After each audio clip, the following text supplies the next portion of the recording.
对，今天我们要去坐冰原车，就这一抹蓝是无法取代的。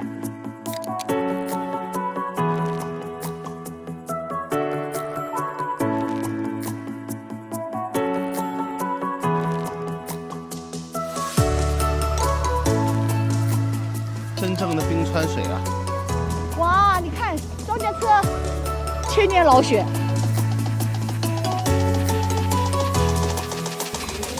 卤肉饭。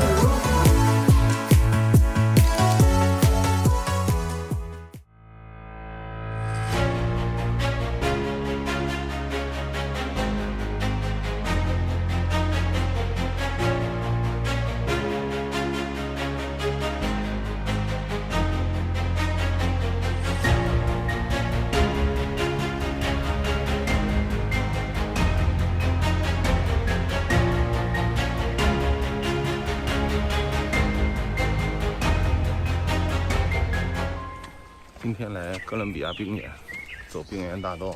对，今天我们要去坐冰原车，但是今天出发比较晚，所以我们停留的点不会太多。对，我们宫湖就不停留了，我们就停贝托湖一回来站。万一可以的话，也可以过来看一看。对，现在我们来到了佩托湖。5月份来的时候，路上还都是积雪，大巴的那个停车场还没有开放。对，那个佩托湖还有很多冰没有融化。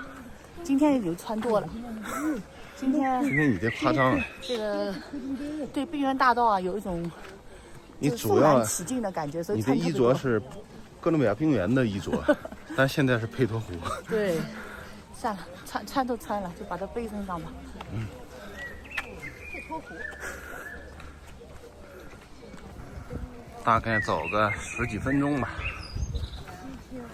就能爬到这个山上面。最重要的是它的湖在比较低的地方，所以有一种空中看这个湖的感觉。看见那个颜色了吗？哇哦哇哦，我看到啦！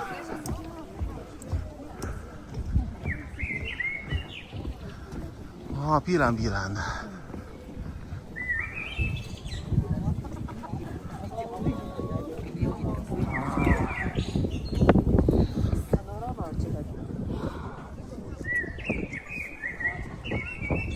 他们说这个佩托湖啊是一个狼的形状。狼？对，很像狼吗？这边狼头。哦，相隔20多天吧，又来到了贝托湖。今天的贝原大道特别给力，风啊都感觉一点都不冷，而且呢，温度啊比我想象的要高很多。准备了厚厚的棉大衣，这次没有用上。但是呢，待会儿我们要去冰原大道，要去哥伦比亚冰原，我们也是第一次坐这个冰原车，也是非常期待。官网上告知我们要带上水杯，可以接冰川水回来。看一下这个佩托湖，网上有很多形容，就说它是班夫蓝啊、蒂芙尼蓝啊，但是我更同意一种说法，就是因为班夫的蓝启发了蒂芙尼，所以蒂芙尼才有它的蓝。所以还是大自然的这个绘画师是最厉害的。这个贝托湖也是很多人在冰原湖上最喜欢的一个湖。Kevin 喜欢宫湖，但是我喜欢佩托湖。就这一抹蓝是无法取代的，而且这个形状呢更像一只狼，这是网上说的啊。这边是狼头，这边是狼尾，但是发挥想象吧，你可以认为是很多形状。反正只要走出家门，跨出车，大自然就在等着我们。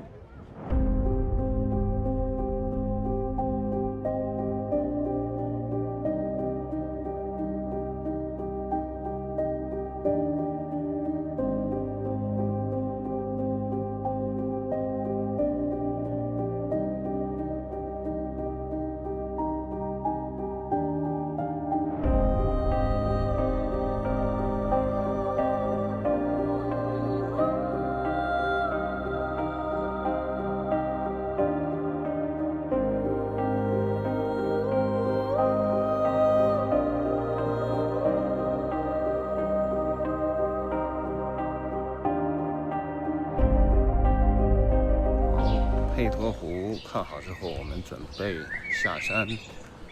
佩托湖位于班夫和哥伦比亚冰原之间，哥伦比亚位于贾斯伯国家公园和班夫国家公园之间。从佩托福继续开车到哥伦比亚冰原，需要大概有1个小时的路程。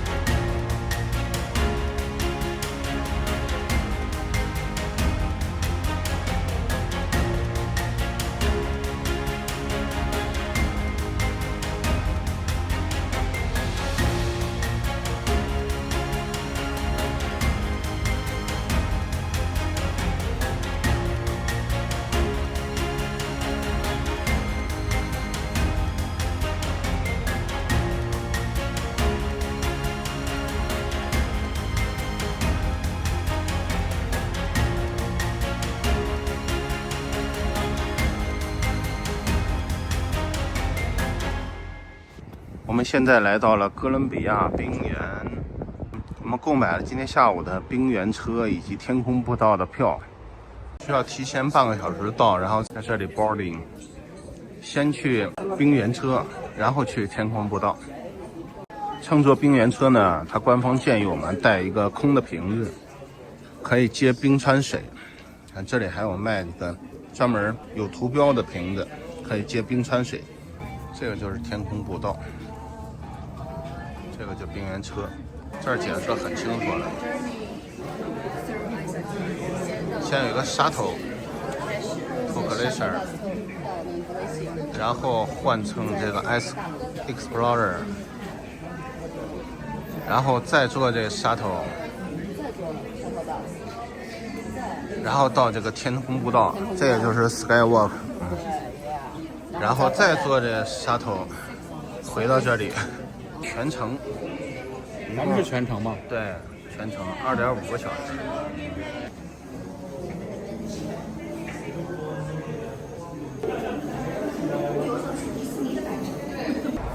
坐这样的shuttle，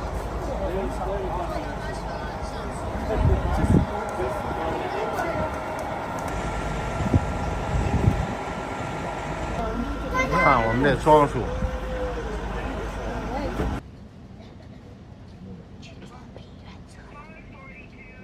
我们也是第一次坐，后面那个忽略。哥伦比亚冰原面积为165平方公里，相当于班夫镇面积的34倍，或者大约相当于温哥华的面积。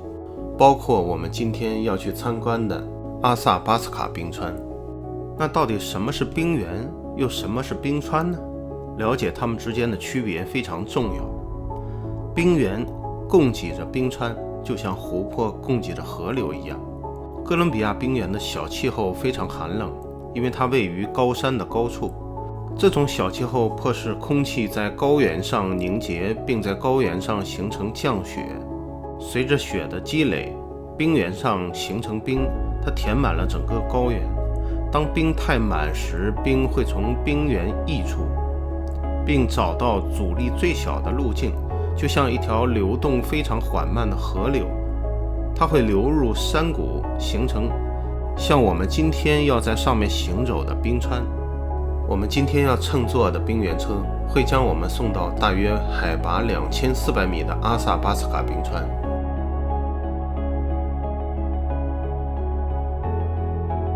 冰原探险号是专门应对冰原之旅设计的全地形车辆。您注意到车巨大的轮胎了吗？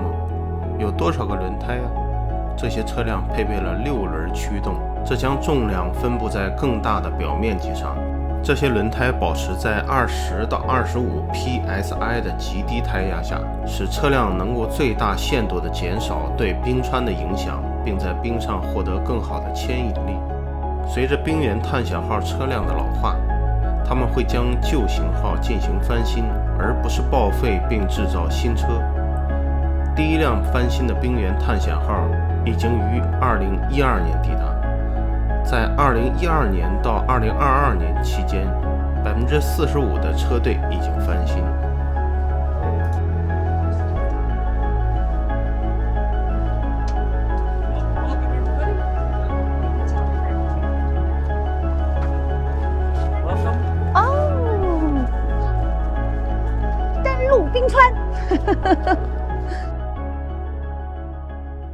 冰川的形成啊，下雪下的比化雪化的多，所以雪呢就不断的挤压，把气泡压出来，所以就逐渐形成了冰原。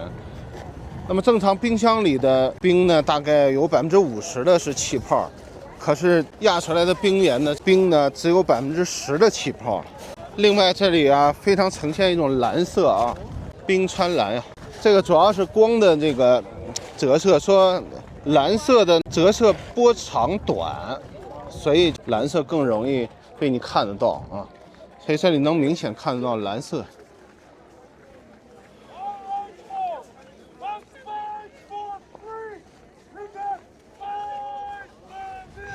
原来是这样吼大家回去那个车了。我们也带了空瓶啊，可以接一些冰川水喝，这也是官方推荐的一个项目。吸我。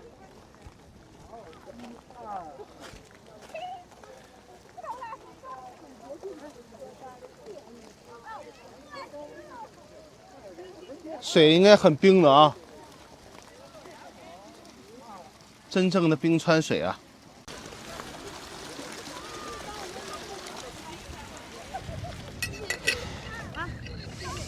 哦，太凉了。不再喝一口了吗？我拿回去好好喝。今天可以了。可以了。今天可以了，是抄着了。今天天突然放晴了。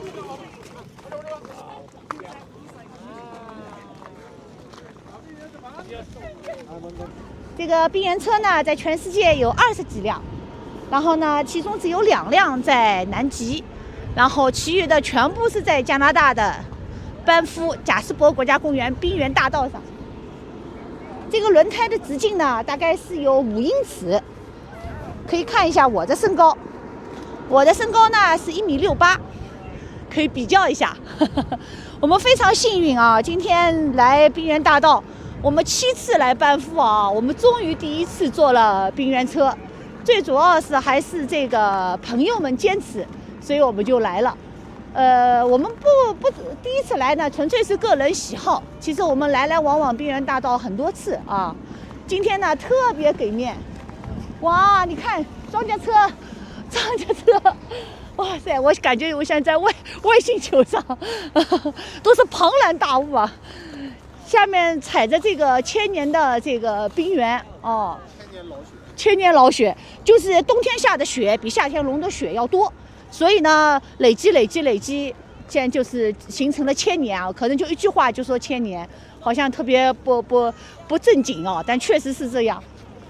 天气特别好，这是我所有来冰原大道啊气候最好的一次，就是凯文甚至于脱掉了他的那个鹅马甲，我们被太阳晒在这个冰原车里啊，感觉都特别的炎热，特别好，我们觉得幸运啊。加拿大国旗特别有那个应景，也特别有仪式感。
啊，还是蛮高的，我已经看得到了。圆圆的，看看我的手所指的，这就是来到了我们冰原大道的这个冰原车的套票1、2站，天空步道，走进去看看吧。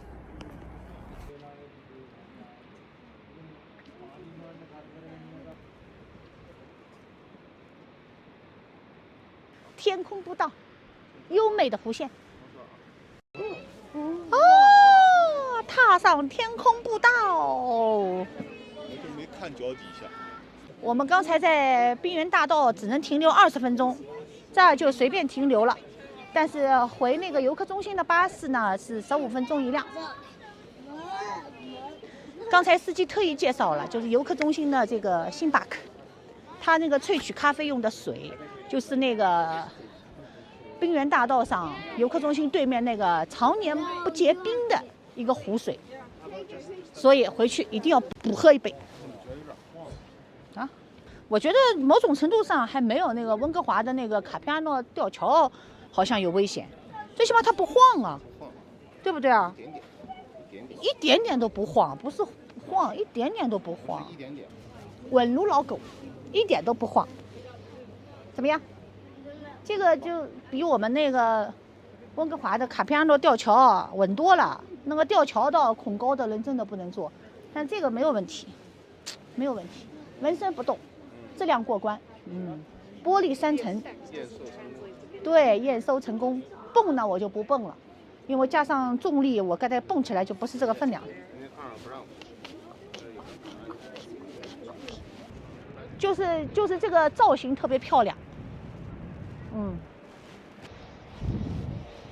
当当当当当当，哈哈哈！嗨！这个地方啊，观看没有 limit， 就是什么时候想回去，什么时候坐这个巴士就可以了。这个车15分钟一班。对，15分钟一班。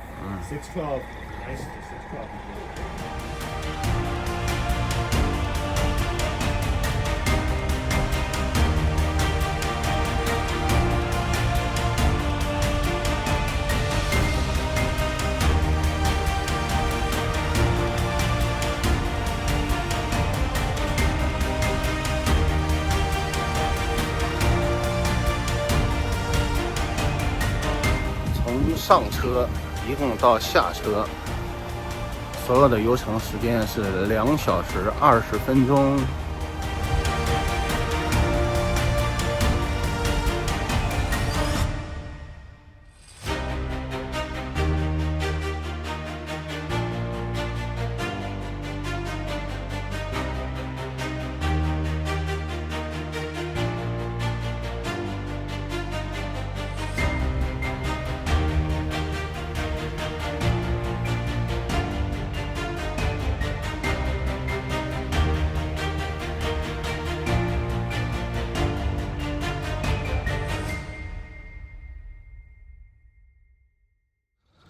哥伦比亚冰原游客中心这儿吃饭呢，已经比较慢了，要排队可能很久，所以我们呢一口气儿开回了班夫小镇，去吃一下上回我们吃的一个亚洲餐厅。这也是我们在班夫吃的最后一个晚餐啦，竟然还能找到这家拉面馆。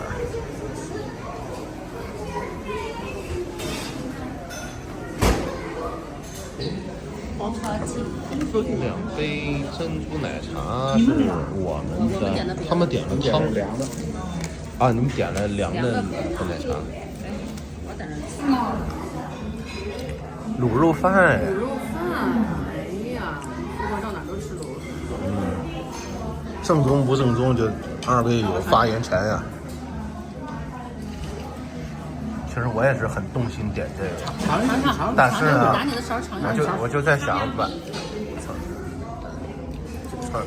尝尝，我这一直尝尝没有。啊，这你的？对，冬阴功牛肉。啊。我觉得那什么，吃面蛮好的。我在想着是不是晚上就别吃米饭了，就这么想着，我说点一碗面。这是我的牛腩云吞面汤面。